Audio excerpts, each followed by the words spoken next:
আসসালামু আলাইকুম ওরহমতুল্লাহি ওবরাকাতুহ। আলহামদুলিল্লাহি রাব্বিল আলামিন ওয়াসসালাতু ওয়াসসালামু আলা সাইয়্যিদিল আমবিয়াই ওয়াল মুরসালিন নাবিয়্যিনা ওয়া আলা আলিহি ওয়া আসহাবিহি আজমাইন আম্মা বা'দ।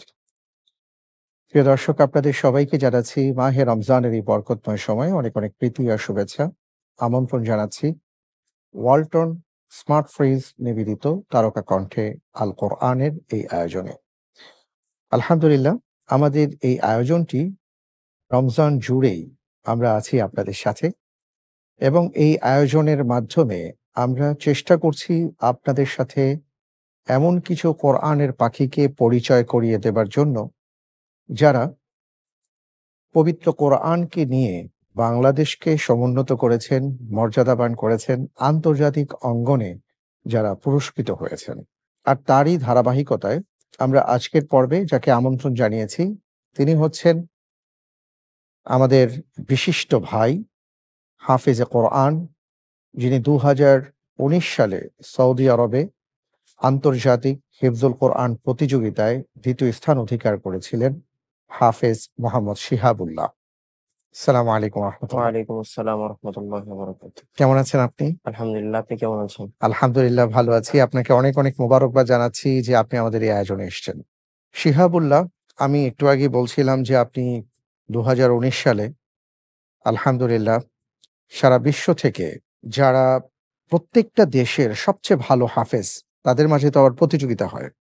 সেই প্রতিযোগিতায় যারা ১ম স্থান অধিকার করেন, তাদেরকে ক্যান্ডিডেট হিসাবে পাঠানো হয় মসজিদে হারামের ২য় তলায়, যেই প্রতিযোগিতাটা হয় সারা বিশ্ব থেকে যারা আসেন, এবং সেই প্রতিযোগিতায় ২০১৯ সালে আপনি ২য় স্থান অধিকার করেছেন। এবং সেই প্রতিযোগিতায় যখন আপনি পুরস্কৃত হচ্ছিলেন, স্ক্রিনে বাংলাদেশের পতাকা ভাসছিল। এই সম্পর্কে যদি কিছু বলেন। আসলে সবকিছুই তো আল্লাহর পক্ষ থেকে হয়।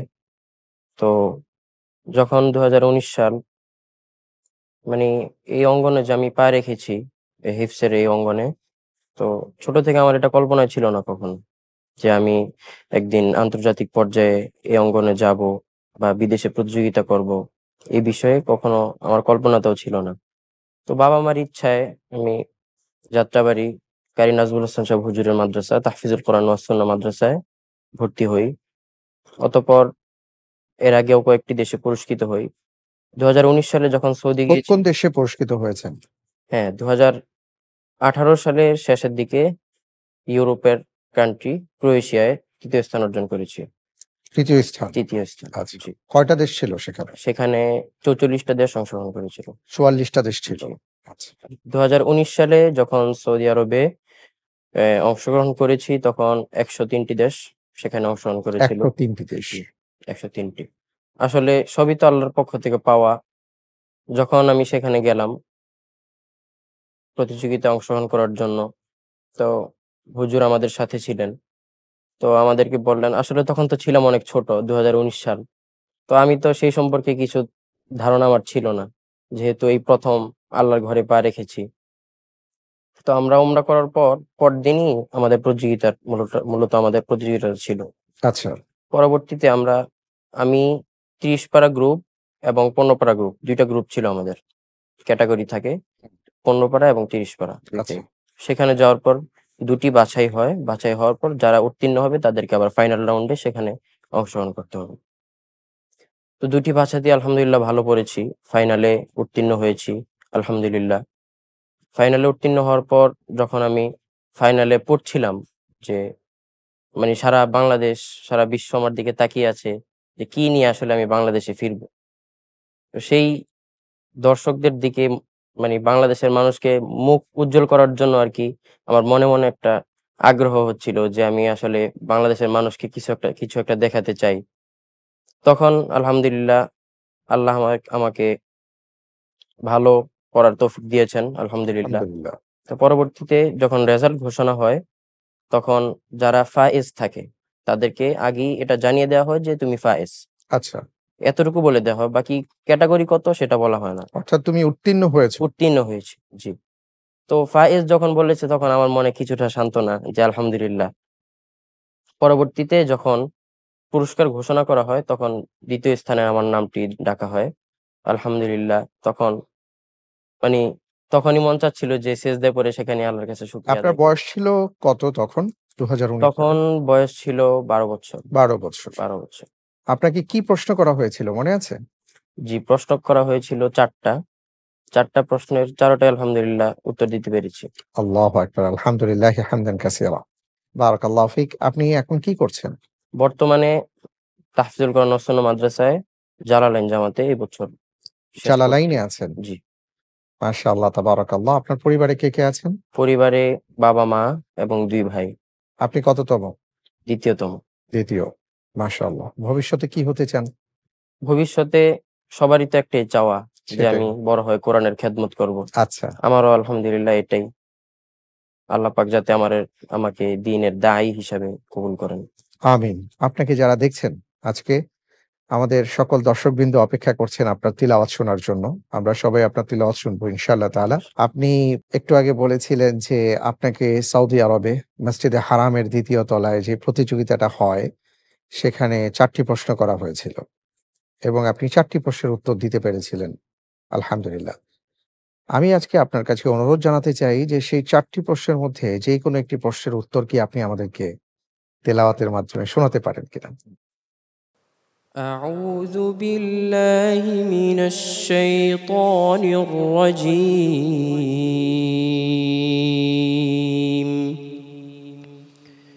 بسم الله الرحمن الرحيم.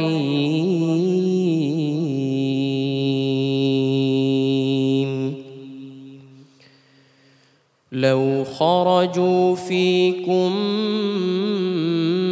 ما زادوكم إلا خبالا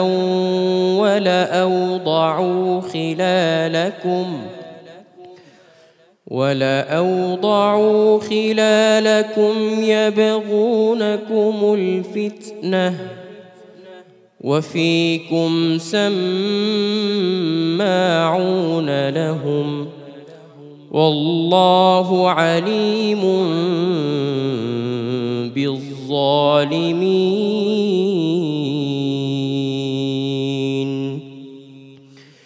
لقد ابتغوا الفتنة من قبل وقلبوا لك الأمور حتى جاء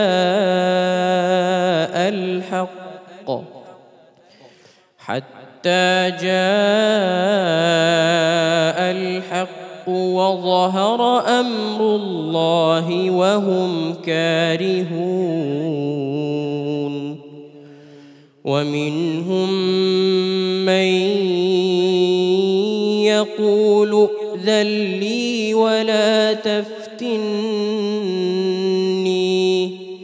ألا في الفتنة سقطوا وإن جهنم لمحيطة بالكافرين. إن تصبك حسنة تسؤهم وإن تصبك مصيبة يقولوا قد أخذنا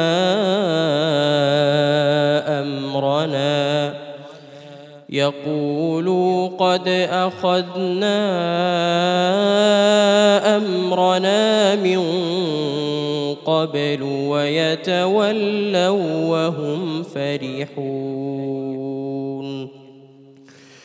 قل لن يصيبنا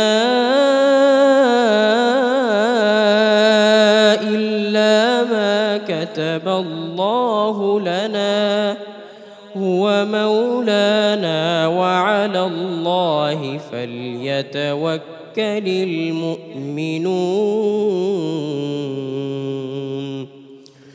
قل هل تربصون بنا إلا إحدى الحسنيين ونحن نتربص بكم أن يصيبكم الله بعذاب من عنده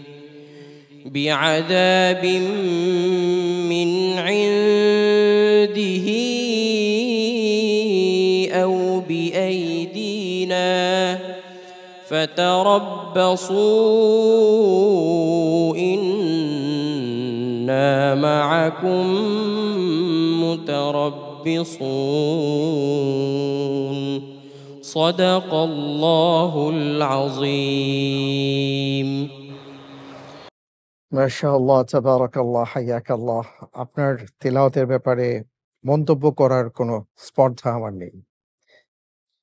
প্রিয় দর্শক, আমরা আজকে আমাদের এক ভাইকে পেয়েছি, যিনি ক্রোয়েশিয়ায় এবং সৌদি আরবে আন্তর্জাতিক অঙ্গনে হিফজুল কোরআন প্রতিযোগিতায় পুরস্কৃত হয়েছেন, ভাই শিহাবুল্লাহ।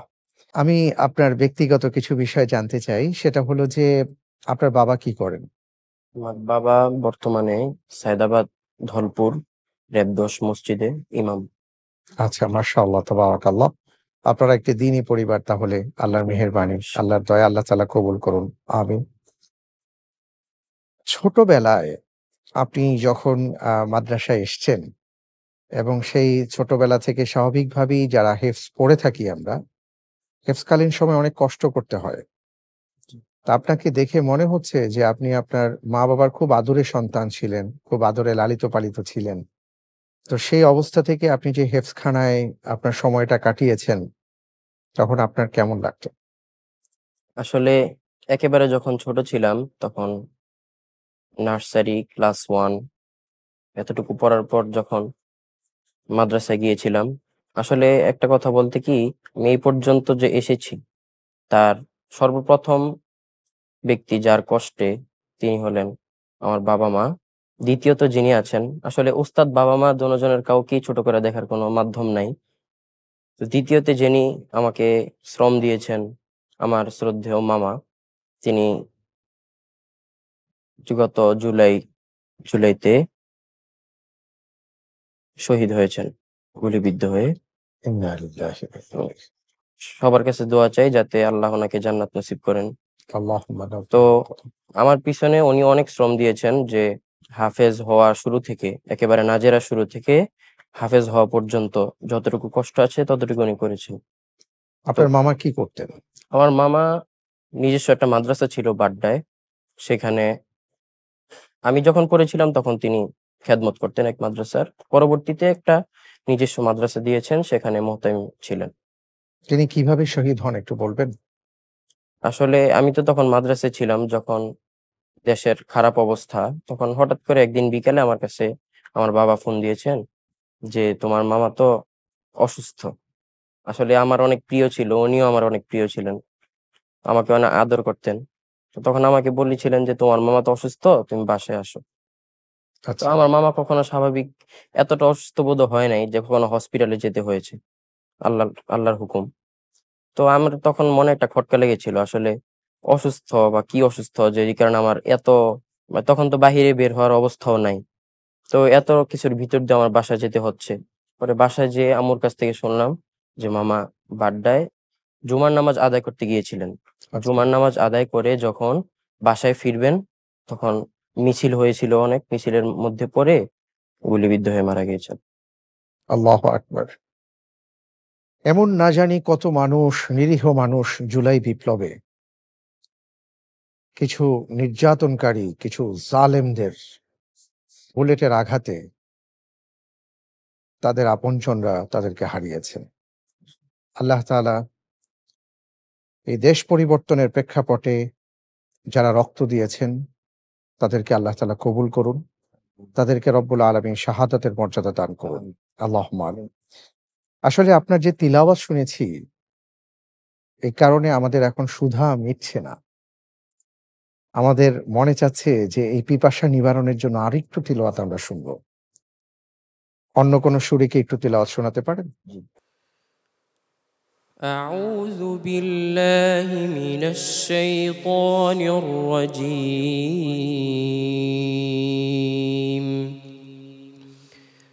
بسم الله الرحمن الرحيم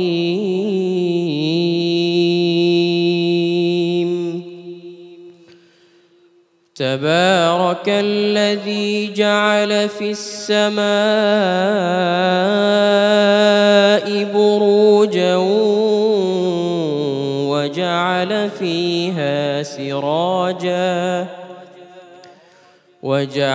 فيها سراجا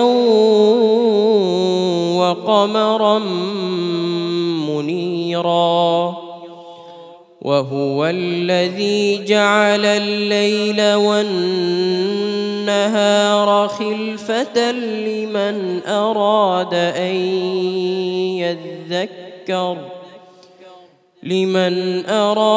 أن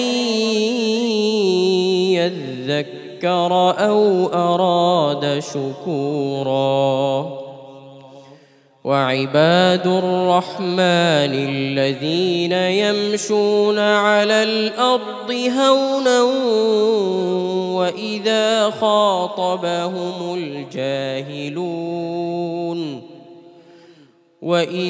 خاطبهم الجاهلون قالوا سلاما والذين يبيتون لربهم سجدا وقياما والذين يقولون ربنا اصرف عنا عذاب جهنم إن عذابها كان غراما إنها ساءت مستقرا ومقاما والذين إذا أنفقوا لم يسرفوا ولم يقتروا وكان بين ذلك قواما والذين لا يدعون مع الله إلها آخر ولا يقتلون النفس التي حرم الله إلا بالحق ولا يزنون ومن يفعل ذلك يلقى أثاما صدق الله العظيم মাশাআল্লাহ, তাবারাকাল্লাহ। আপনার এই তিলাওয়াত শুনে আল্লাহর রাসূল সাল্লাল্লাহু আলাইহি ওয়াসাল্লামের সেই অমীয় বাণী এবং তার সিরাতের মধ্যে যা এসছে মনে পড়ে গেল। রাসূল সাল্লাল্লাহু আলাইহি ওয়াসাল্লাম কখনো কখনো সাহাবায়ে কেরাম আজমাইনদের কাউকে ডেকে বলতেন, তুমি তিলাওয়াত করো, আমি শুনতে চাই। তো আপনাকে অনেক ধন্যবাদ জানাচ্ছি যে আপনি আমাদের মাঝে এসছেন এবং আসলে পুরো এই আয়োজনের মধ্যে আপনি আপনার মামার কথা বলে পুরো আয়োজনটিকেই আমি বলব যে আমরা সবাই হৃদয় ভারাক্রান্ত। আপনার মামার জন্য আমরা দোয়া করছি, আপনার জন্য দোয়া করছি, আপনার সকলের জন্য দোয়া করছি। আমিন। জাযাকাল্লাহ খায়ের। আলহামদুলিল্লাহ, প্রিয় দর্শক, আমরা আজকে অসাধারণ কিছু কথা, কিছু তিলাওয়াত শুনেছি ভাই শিহাবুল্লাহর কাছ থেকে। আল্লাহ তাআলা আমাদের সন্তানদেরকে এইভাবে কবুল করুন। আমাদের সন্তানেরা যেন এইভাবে কোরআনে কারিমের তিলাওয়াত করতে পারে। আমরা চেষ্টা করব। আল্লাহ তৌফিক দান করুন। আমিন। এই প্রত্যাশায় আপনাদের সবাইকে ধন্যবাদ জানিয়ে আজকের মতন বিদায় নিচ্ছি। আসসালামু আলাইকুম ওয়া রাহমাতুল্লাহি ওয়া বারাকাতুহু।